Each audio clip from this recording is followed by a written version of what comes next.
Hello everyone, আসসালামু আলাইকুম। This is Maira from Irana blogs. So এই যে সকালে ঘুম থেকে উঠে একটু নাস্তা করেই বসে পড়লাম নিজের কাজে। মানে আমার শাশুড়ি আম্মা বাসায় নেই, যার কারণে রান্না করে তারপরে আমরা ক্লাসে যাব। তো পেঁয়াজটা ছেলানোই ছিল, কারণ ছিলে রাখলে আমার কাটার জন্য সুবিধা হয়। আর সেটা করে তারপরে হঠাৎ করে মনে পড়লো আমার ওষুধ খেতে হবে। দেন ওষুধ খাইলাম, ওষুধ খেয়ে পেঁয়াজ টেয়াজ কেটে ভাবলাম যে আগে ভাতটা উঠাই দিই। আর এইদিকে চিংড়ি মাছ রান্না করব আজকে, যার কারণে চিংড়ি মাছটা ভিজায় রাখছে আবিদ। আমি জানতাম না যে আসলে এইটুকু মাছ, তা না জেনেই আমি পেঁয়াজ কেটে ফেলেছি। তো যাই হোক, এখানে আমি আমাদের খাওয়ার জন্য ভাত তুলে দিলাম, যে আমরা তাড়াতাড়ি করতে পারলে হয়তো বা ভার্সিটিতে তাড়াতাড়ি যেতে পারবো, সেই জন্যই আসলে এইরকম মানে একটা একা হাতেই এরকম তাড়াহুড়া করা। আর আজকে হয়তো বা আবিদের শরীরটা একটু খারাপ লাগছিল, যার কারণে ওকে হচ্ছে সকালে নাস্তা বানাই দিয়ে চুপ করে বসেছিল। আর এই হচ্ছে আমার শাশুড়ি মায়ের রান্নাঘরের অবস্থা, একদম অগোছানো। আর অগোছানো জিনিসপত্র আমার একদমই ভালো লাগে না। ইভেন তো অগোছানো কিছু দেখলে আমার কেন জানি মেজাজ খিটমিটে হয়ে যায়। আর এটা হচ্ছে চিংড়ি মাছটা, তো চিংড়ি মাছটা ঠিকমতো পরিষ্কার করা হয়েছিল না আগের দিন খাইতে, যে আমি লক্ষ্য করেছিলাম। তো আমি সেই জন্য আবার হচ্ছে সুন্দর করে পরিষ্কার করে নিলাম। আর এখানে চিংড়ি মাছটা আমি হচ্ছে একটু মশলাতে মাখাই নিচ্ছি।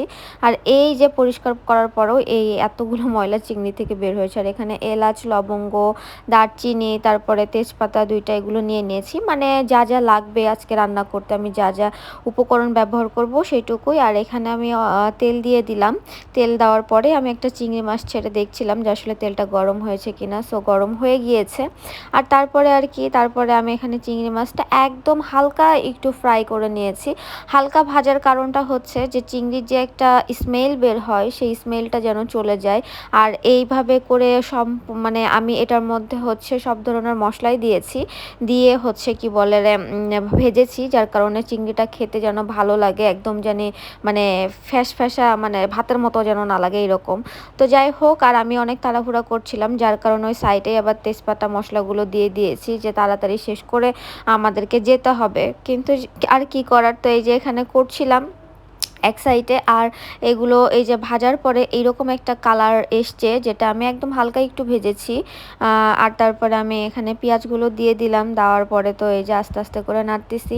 সো যাই হোক গাইস, আমাদের হচ্ছে ভিডিওর যারা যারা দেখছেন তাদেরকে রিকোয়েস্ট করব, প্লিজ আমাদের চ্যানেলটা একটু সাবস্ক্রাইব করে দিবেন। কারণ আমাদের ফেসবুক পেজে আর কোনো ভিডিও আপলোড করা হয় না, ফেসবুক পেজটা আমাদের বাদ হয়ে গিয়েছে। সো এখানে রেগুলার ভিডিও পেয়ে যাবেন। আর আমাদের সাথেই থাকবেন, আমাদেরকে সাপোর্ট করবেন। আশা করছি আপনাদের সাপোর্ট আর ভালোবাসায় একদিন আমরা অনেক দূর এগিয়ে যাব। সো এখানে বেশ কিছু মশলা দিয়ে দিলাম। আর যেহেতু আমি একা একাই ওই ভিডিওটা করছিলাম, আবির ছিল না, একটু উপরে গিয়েছিল, সেই জন্য আসলে ভিডিওটা এরকমভাবে করা হয়েছে। আর এখানে আমি যা যা মশলা লাগে সব কিছুই দিয়ে দিয়েছি, অ্যাড করে দিয়েছি। আর আপনাদেরকে কি বলবো গাইস, যে এত টেস্টি হয়েছিল খাবারটা, জাস্ট মানে অসাধারণ। কারণ নিজে রান্না করে নিজেই যে প্রশংসা করছি এমনটা না, আসলে আমি আজকে বহুদিন পরে পেট ভরে ভাত খেয়েছি। প্লাস মানে নিজে রান্না করে এরকম পেট ভরে ভাত খাওয়া যায় না, তারপরেও আমি আজকে পেট ভরে ভাত খেয়েছি। অনেক মজা হয়েছিল রান্নাটা। আর আমি আবিদের হাতের, আমার আম্মুর হাতের রান্না হলো অনেক মানে মজা করে খেতে পারি তৃপ্তি করে। তো যাই হোক, আবিদ আমাকে বলছিল যে এই মাত্র কয়েকটা মাছে জন্য কি করে রান্না করবা। তা আমি বললাম যে মাছ যে কয়টাই হোক, তরকারি একটু বেশি করলে কিংবা পেঁয়াজ টিয়াজ একটু ভুনা টুনা বেশি হলে আমাদের খাওয়া হয়ে যাবে। তো এটা আসলে যদি কেউ ঠিকমতো খাইতে যায় তাহলে শুধুমাত্র একবেলার খাওয়ার পরিমাণটা ছিল। আর এখানে আর কি, তো এই যে এখানে তেজপাতাটা হচ্ছে আমার কাছে মনে হচ্ছিলো শুধু শুধু একটা গ্যাঞ্জাম লাগছে, তেজপাতার কাজ শেষ, সেই জন্য আমি একটা দুইটা রেখে বাকি দুইটা তুলে ফেলেছি। আমি ছোট ছোট দুই তিনটা তেজপাতা দিয়েছিলাম। তো যাই হোক, এই জায়গায় হচ্ছে আমি মাছটাকে আবার একটু ভুনা করে নিলাম। আর তারপরে আবিদ এই পাশে গরম পানি বসাই দিয়েছিল, যে আমাকে বলছিল গরম পানি দিয়ে দিতে, যেন তাড়াতাড়ি হয় আর আমরা যেন ক্লাসটা ধরতে পারি আমাদের। তারপর আর কি পানি দেওয়ার পরে আমি কয়েকটা মরিচ দিয়ে দিলাম, 4-5টা, দেওয়ার পরে একটু নেড়ে মিশিয়ে সেটা হচ্ছে মেশানোর পরে সেটা ঢেকে দিয়েছিলাম কিছুক্ষণের জন্য। যখন পানিটা শুকিয়ে যাবে তারপরে আমি ঢাকনাটা কিছুক্ষণ খুলে রাখবো। আর তারপরে এই যে আমার এত সুন্দর কালার এসছে, এই কালারটা মানে কি বলবো, আপনারা যারা এইভাবে করে রান্না করবেন অনায়াসে পেট ভর্তি করে ভাত খেতে পারবেন। আর গরুর মাংসর থেকে অনেক অনেক মজা। যারা এত টাকা দিয়ে মাছ কিনে শুধু মশলার ভয়ে কিংবা কোনো কিছুর কারণে কেন শুধু শুধু আমরা মানে অরুচি করে খাবো। সো এটা অনেক মজা হয়েছিল। চাইলে আপনারাও ট্রাই করতে পারেন এইভাবে রান্না করে। আর আমার হাতের রান্না বলে না, আমার তো নিজের অনেক ভালোই লাগে।